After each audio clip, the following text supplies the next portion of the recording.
How's it going, everybody? Nerds Rising here, and welcome back to the Nerd Cave. In today's video, we're going to be taking a look at a very strong but forgotten pick for the Open Ultra League, and that is Suicune. Now, Suicune, definitely not a new Pokemon. This thing has been around since 2017, but it is very good in GBL, guys. It's extremely bulky. It has a pretty good moveset, and honestly, people are just not prepared for it whatsoever. They underestimate its bulk. They don't know its moveset, and they will tend to switch things into it that do not really want to see it. So what you guys are going to see is this thing is definitely worth your time and your Stardust. If you have one, definitely worth powering it up. Obviously, you're going to need Stardust and rare candies, but it is just really, really good. You guys are going to see that in this video. I did pair it up with a double steel backline. The team overall, I wouldn't say is amazing, and the main issue is just because the Scizor on the team is extremely glassy. I did want to try it out with the new Night Slash and X-Scissor moveset. Obviously, Night Slash and X-Scissor both have been around for a while, but the X-Scissor did get a buff this season and actually is recommended over Trailblaze on PvPoke. So I tried that out as well. It's a little disappointing. You guys will see that, but Cobalion, you guys all know, it's been around forever. Let's get into the battles here, and let's see what Suicune can do in the Open Ultra League. I had some very nice wins with it, and had quite a few positive sets as well. So, getting into the first battle here, we pick up the Dream Lead, and this, guys, is where you're really going to see the Suicune shine. Giratina Altered is still absolutely everywhere, and Ice Beam basically two-shots it here, so Snarls will add up, and as you see, the Ice Beam plus the Snarls do just about half. And these Dragon Claws are just tickling the Suicune here. They do absolutely nothing, and if the opponent doesn't want to give up a shield there, we would have KO'd them. So they elect to just catch the Ice Beam there, which is totally fine, actually, because this is actually where we want to see the Swampert as well. So again, their team is going to be core broken by the Suicune here, and you're probably thinking at this point, Hydro Cannon probably KOs, right? But just wait until you see how bulky Suicune is. We take the Hydro Cannon. We're going to bring in the Cobalion. Now, we have a shield advantage. We kind of had to bring the Cobalion in there, otherwise they would have farmed us down. They do full send the Earthquake, and that means I should be able to overfarm by 3 here. Throw just before they get to a Hydro. This is not going to quite KO here, but I do believe we would have farmed them down. Yeah, so they're going to be forced to throw the Hydro. This is not going to be the Earthquake, and if they bring back in that Tina, it is pretty low now from the Suicune, so we should be able to just about KO here with the Stone Edge. Unfortunately, it barely doesn't KO. It's going to be a very hard double kick down, but they will be forced to throw their energy. And now I'm going to bank the Sacred Sword, bring in the Scizor, farm them down, and they have a Shadow Charizard in the back. You've got to be kidding me. And guys, this is really where Scizor struggles. It is better now that the X-Scissor does more damage, and they actually shielded the first one as well, which is really lucky for us, because now the second one's going to do massive damage. Yeah, at this point we had the Sacred Sword loaded, but what I was going to say is the issue with Scizor is it's just such an RPS Pokemon. It's very glassy, which means that it doesn't have great neutral matchups. So for example, even things like Cresselia that are fully walled by it still just make it kind of a close fight, just because Cresselia outbulks Scizor by so much.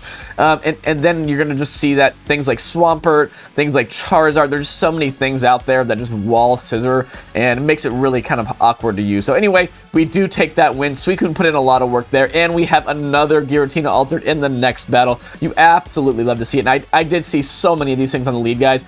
This one is electing to stay in here. We'll have to see if they try to catch again, but my guess is they probably will just stay in, because if they're staying in, they're probably core broken. So I go for 3 Snarls for correct timing here, just before they make another Claw, and the opponent does shield the Ice Beam. So now I'm going to switch into the Cobalion here and tank this Dragon Claw. The reason I switch in there is just in case they do have a Charizard. I do want to draw it out, preferably, so that what am I trying to say? So the Scizor in the back doesn't have to see it, but unfortunately we end up drawing out a Cresselia, which isn't great. We'd much rather see this on the Scizor, but either way, we will be able to do some damage here with the Stone Edges, and they probably are going to be forced to throw another Moonblast here. Otherwise, another Stone Edge is going to get them extremely low, and are they going to full send it, or are they going to call a bait? We're no shielding it either way, and they do full send it. We do just barely live that, and I'm about to sneeze. No, I'm not. It's gone. Don't you guys hate that when you're about to sneeze and then it goes away? Anyway, though, we did bank a Sacred Sword again. Our Switch Lock came up, so we pivot into the Scizor, and they bring back in the Giratina to the Scizor. This is not a good matchup for them whatsoever, so they must be very weak to this thing in the back. So we are going to overfarm massively, go for the Night Slash on CMP. We have so much energy here, so if they shield it, we'll just go to the back-to-back here. They let it go, and there's an Obstagoon in the back. And this is where you're going to see that the new X-Scissor buff is very nice, because X-Scissor previously was a pretty bad move, and it would actually not KO. 2 X-Scissors would not KO an Obstagoon, but as you see, that 1 X-Scissor does well over half, and we combo play with the Cobalion, and we take it out. So now I'm like super stuffed up now from that sneeze that decided to stay in. You love that. And in the next battle, we have an Araquanid here on the lead. Araquanid is going to be fully walling our charge moves, but the nice thing is Suicune is just so bulky that it's just going to be out-bulking a lot of things in neutral matchups. And as you see there, if we wanted to, we probably could have stayed in and won the Zero Shield there, just because Hydros plus the Snarls, basically 2 KOs there. But the reason, again, I safe switch out of there, just in case they have a Charizard, I want to try to draw it out. And I also was debuffed there from the Liquidation on the Suicune, so I knew that the next move from them would do more damage. I do bring in the Cobalion, and they're still staying in here, and now I am going to shield up, and I am going to outpace them to another Stone Edge before they get to another move. And this time I decided to go for a bait, because they are just about in Sacred Sword range here, and they actually shield the Sacred Sword, and they didn't know how much energy we had. We go for another Sacred Sword, we KO, we still have a shield, and they bring in an Empoleon here, so they are very weak to this Cobalion here.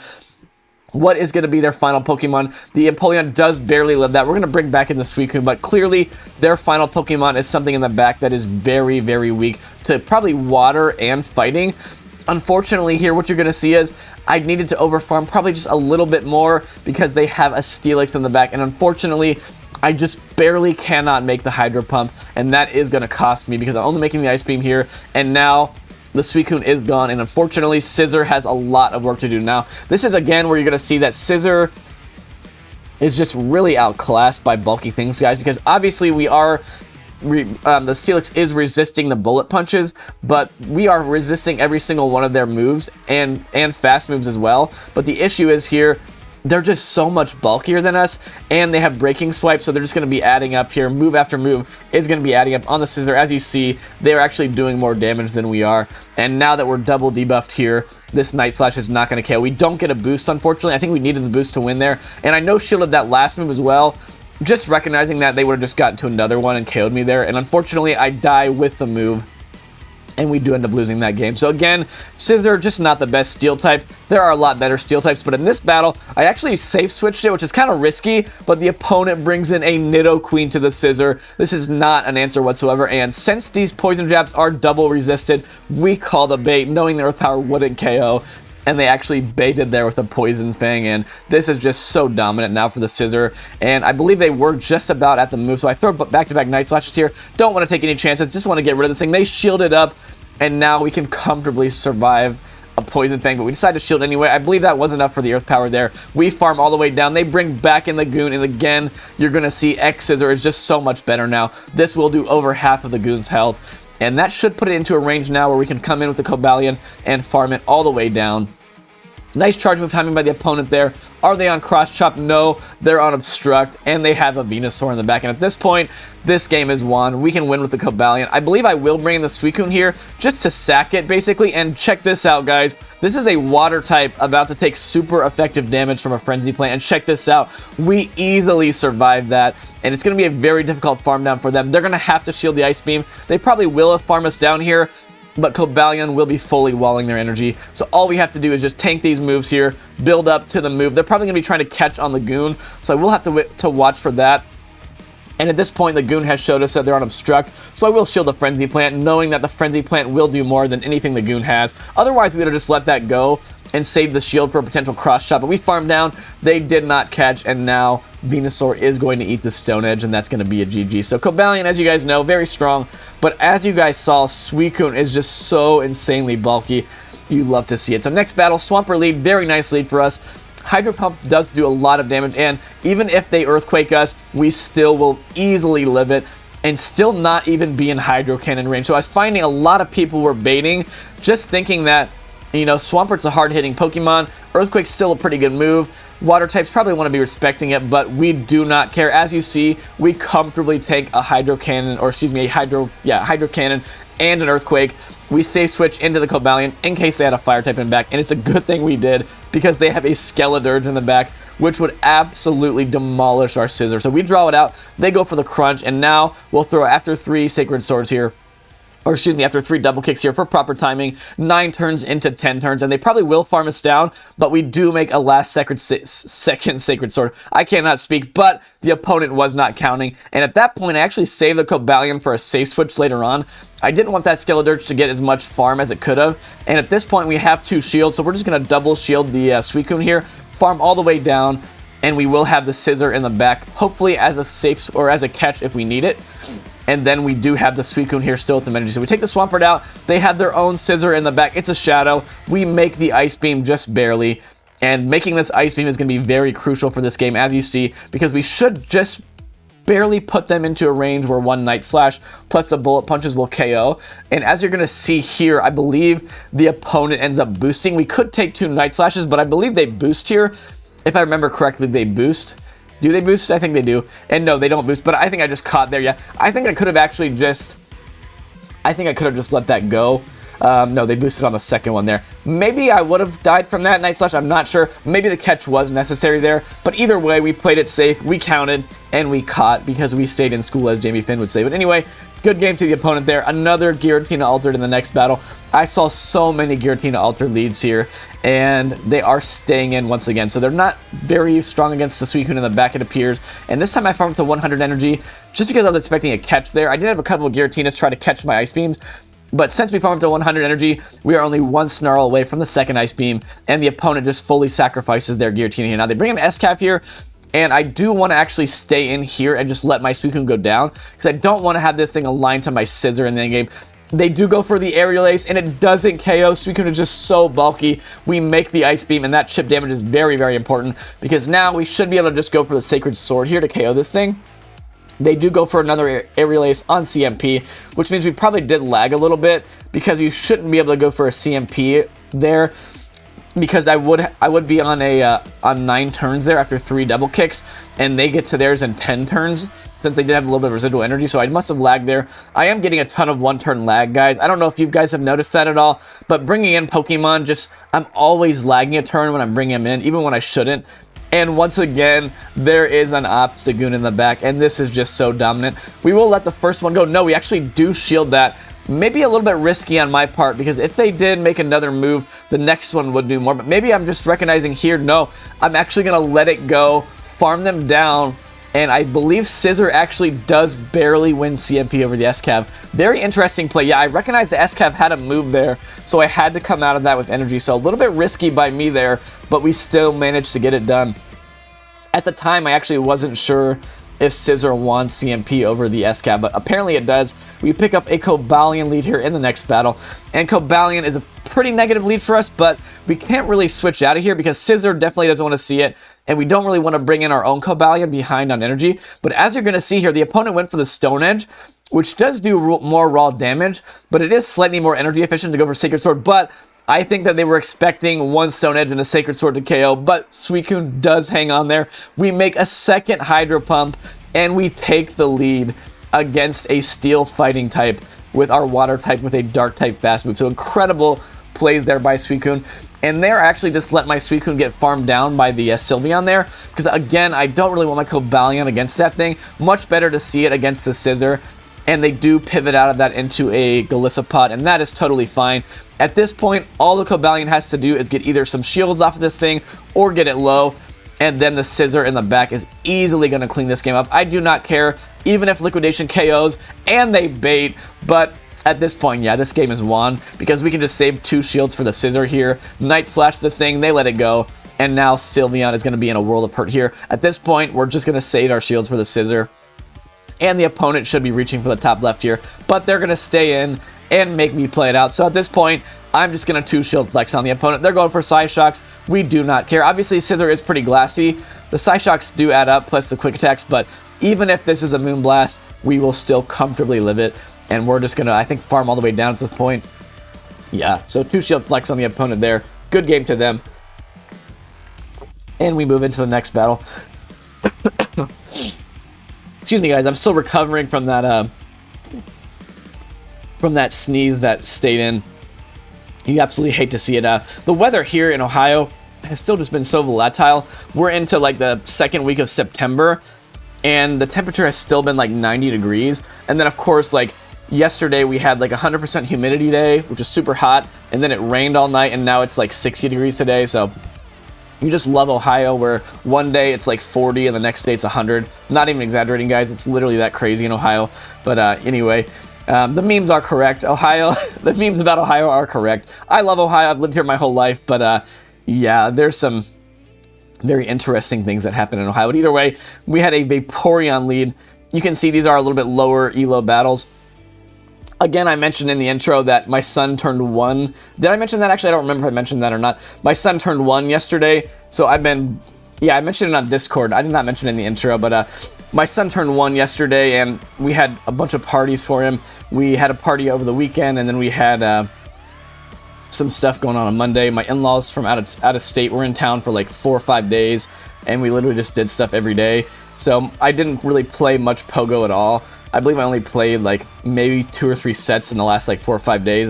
We one-shot the Skilders there with the Suicune, by the way. We 2-shield flex on another opponent, but as you see, I'm still in like rank 18 there by my elo.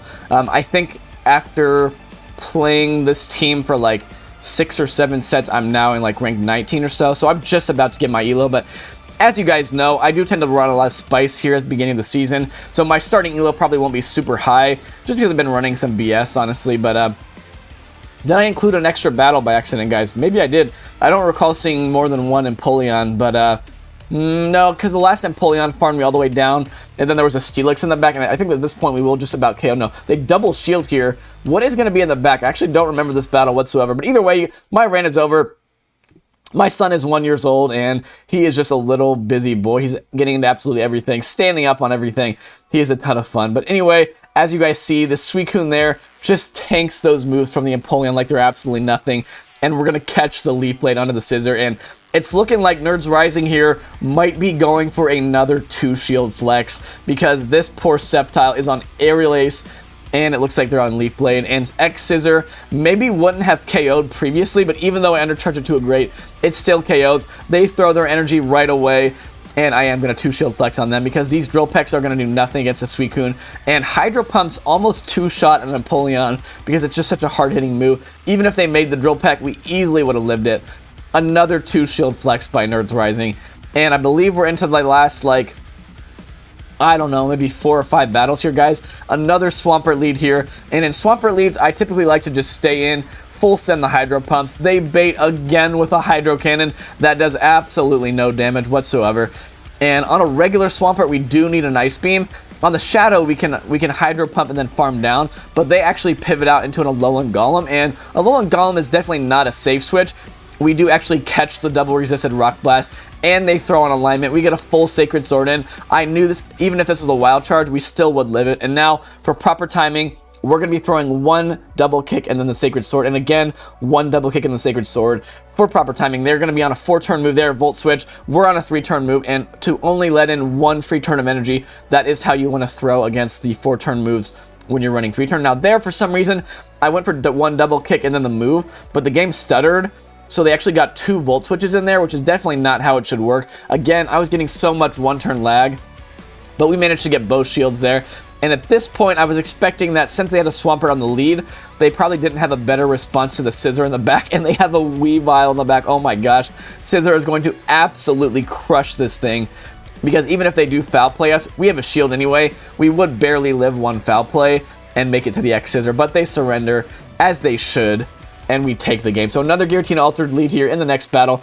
Again, this is probably the most common lead I saw, and Suicune just destroys this thing very, very soundly in all even shield scenarios, especially the Shadow Claw variant.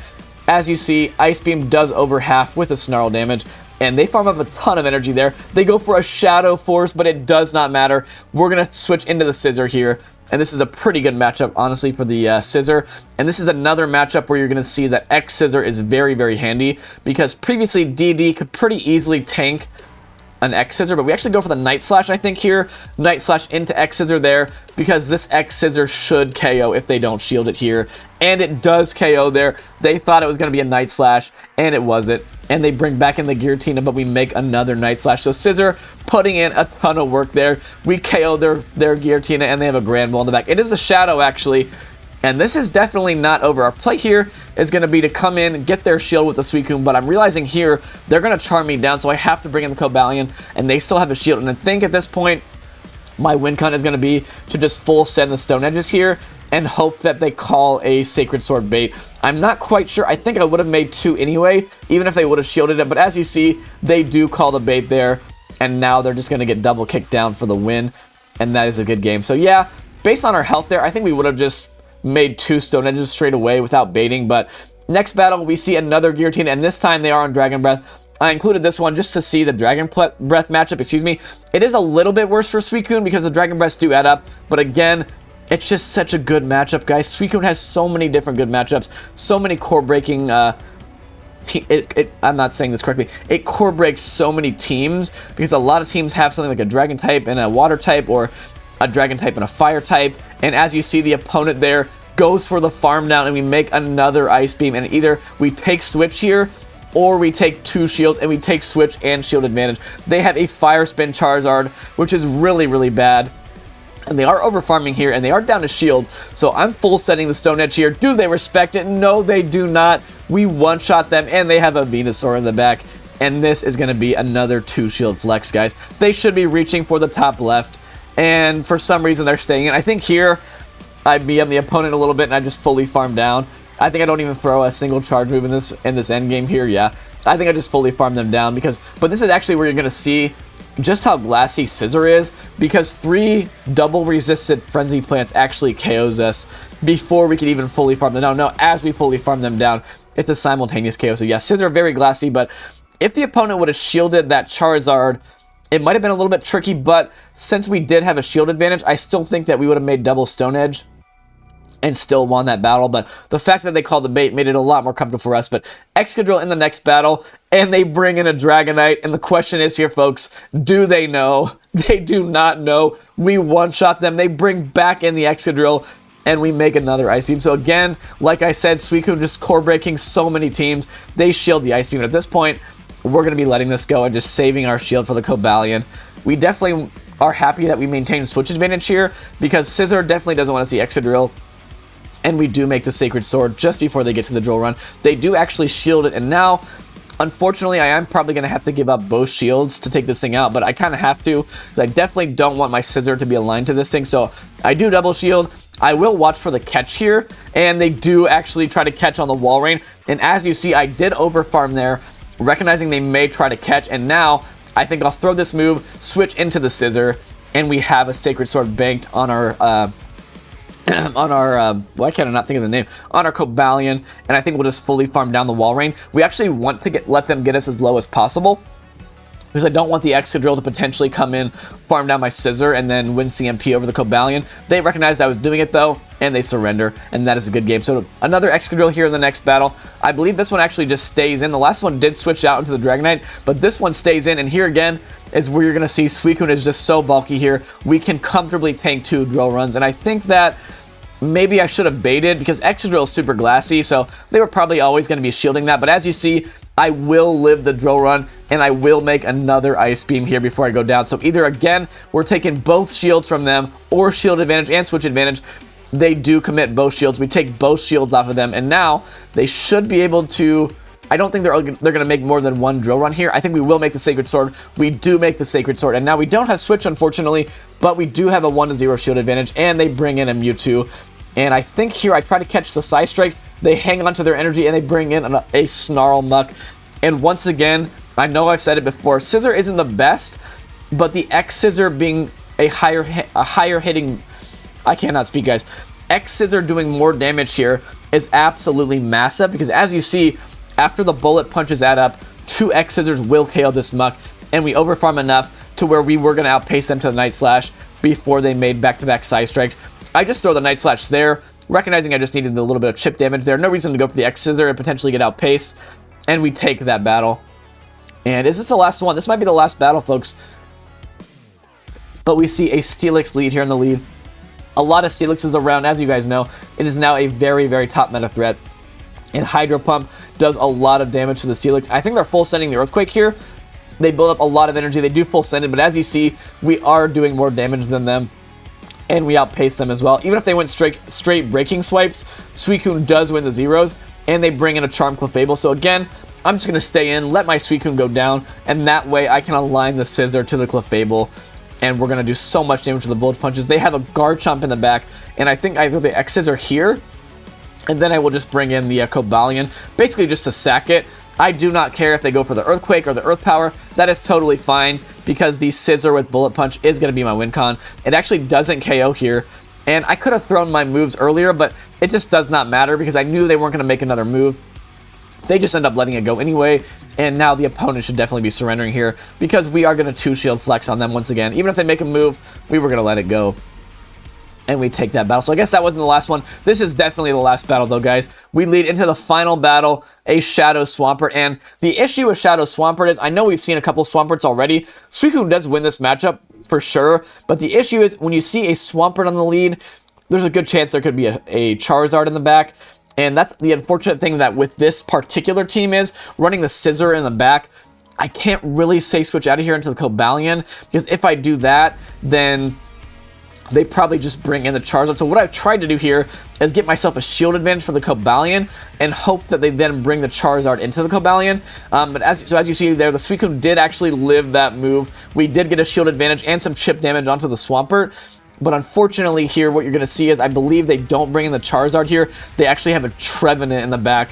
And this is just really bad that we don't have Switch now. Because if we had Switch advantage, we could put the Scizor onto the Trevenant, and then the Cobalion with a shield advantage onto the Charizard. But unfortunately, we're just not going to be able to do that, because now Scizor's into Charizard, and at this point, I think my only win con is to probably call a Dragon Claw bait. So I call the bait, and they full send the Blast Burn. We get taken out there, and yeah, there was just nothing I could do to win that one. So we surrender, and that is, I believe, all she wrote, guys. So thank you so much for watching. I know it's a little bit longer video today, but unlike some of my last teams I featured, excuse me, this team actually is pretty good. Again, Scizor is probably one that you can avoid. I think it may have more play in some limited metas in the future, but again, the Scizor is just kind of an RPS Pokemon where you really need switch advantage with it, but even with switch advantage, if it's down shields or down energy, it can still just be outclassed by some of the bulkier, more neutral Pokemon. But either way, the Suicune is definitely one to add to your arsenal if you do not have one. It is extremely bulky, as you saw.